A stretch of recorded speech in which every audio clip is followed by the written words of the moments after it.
Here's a nice little problem I found on YouTube, and they're solving for X. And the person that originally solved it went through a lot of different steps, but when we tackle problems like this in calculus, we just convert all the roots into powers. So let's do that. So converting this root here into a power, so this will be all to the 1/2 power here, and then converting this to a power, this will be times x to the 1/2 power. So we're converting this root right here to a 1/2, and this root overall to a 1/2. And then we'll do the same thing over here, 5 times and then 5, and convert that root to the power of 1/2. Okay, now inside here, there's an understood 1 power, and the rule for multiplying common bases is this. Multiply common bases, then you add, oops, running out of space. Let's see.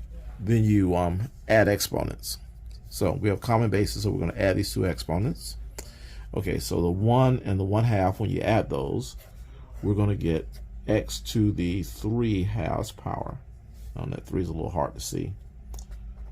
Okay, and then the same thing here. There's an understood 1 here, and when you multiply common bases, you're going to add the exponents.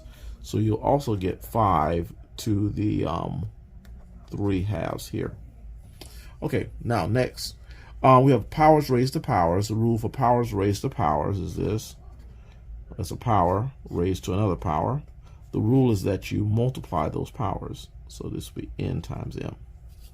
So when we multiply these two together, we're going to get x to the 3/4 power equals 5 to the 3/2 power.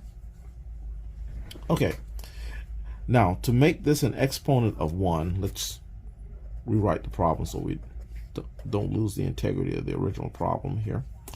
When we want to get rid of a power here, we can raise it to the inverse of the power. So the inverse here, the multiplicative inverse, I say,